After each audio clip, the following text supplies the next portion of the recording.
जय श्री कृष्ण दोस्तों गीता के पहले अध्याय से आपको यह सीखने को मिलेगा कि ऐसी कौन सी सबसे पहली चीज है जो आपको लाइफ में आगे बढ़ने से रोकती है। भले ही आप में बहुत नॉलेज हो, आप में बहुत काबिलियत हो, लेकिन उस एक चीज की वजह से आप सही डिसीजन नहीं ले पाते और अपना काम सही से नहीं कर पाते।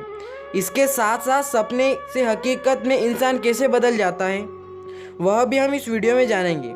इसलिए इस वीडियो को एंड तक देखना और संस्कारी व्यक्ति बनने के लिए सब्सक्राइब बटन को दबा दीजिए और घंटे को भी दबा दीजिए। रणभूमि में जब जोर से युद्ध की घोषणा के लिए शंखनाद हुआ तो अर्जुन ने अपने सारथी भगवान कृष्ण से कहा कि हे कृष्ण, मेरे रथ को दोनों सेनाओं के बीच में एक बार ले जाकर खड़ा कर दो ताकि मैं ये देख सकूं कि मुझे किन किन के साथ युद्ध करना है।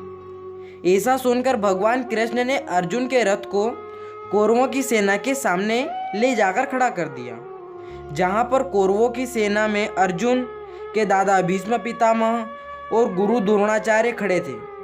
और गुरु द्रोणाचार्य ने ही अर्जुन को तीर चलाना भी सिखाया था।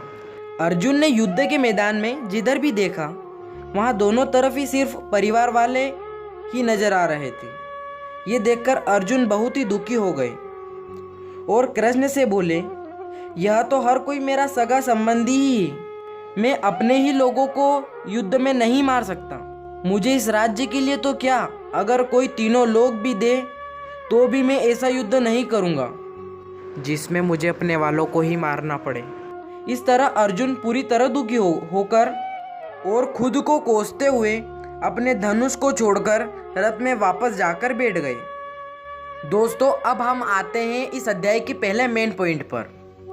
दोस्तों गीता के इस पहले अध्याय से हमें यह सीखने को मिलता है कि वास्तविकता सोच से अलग होती है। हमें नहीं पता होता है कि जब हम कोई काम करने का इरादा लेकर जा रहे होते हैं तो वहाँ पर क्या हो सकता है। जब हम किसी बुरी चीज़ का सामना करते हैं तो हम संयम खो बैठते हैं और घबरा जाते हैं, और घबरा जाने के बाद हम हमारा ही असली रूप भूल जाते हैं।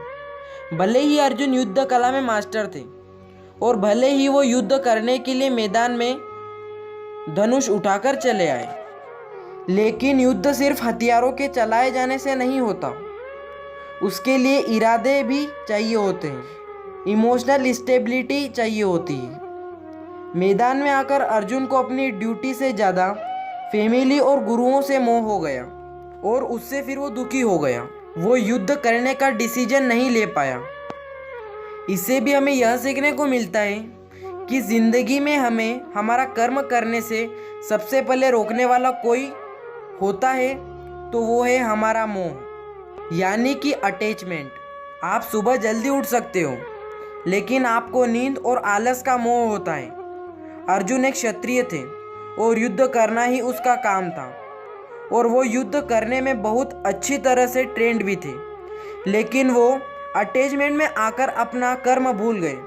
इसलिए अगर लाइफ में आपको चुनौतियों से लड़ना है तो आपको अपने अटैचमेंट को सेक्रीफाइस करना आना चाहिए। दोस्तों आप इसको इस तरह भी समझ सकते हो, मान लो आप किसी से बहुत प्रेम करते हो लेकिन वह मनुष्य आपसे प्रेम की कद्र नहीं करता। ऐसे में आपको उसका प्रेम पाने का मोह नहीं होना चाहिए, क्योंकि अटैचमेंट किसी भी तरह का हो, जब तक वो है आप अपनी लाइफ के अर्जुन नहीं बन पाओगे। इसी वीडियो को यहीं पर एंड करते हैं और मिलते हैं फिर अगली वीडियो में। अगर आपको वीडियो थोड़ी सी पसंद आए तो वीडियो को लाइक, सब्सक्राइब एंड शेयर कर देना। Thanks a lot. अपनी केयर करो एंड अपने वालों की केयर करो and you can do it.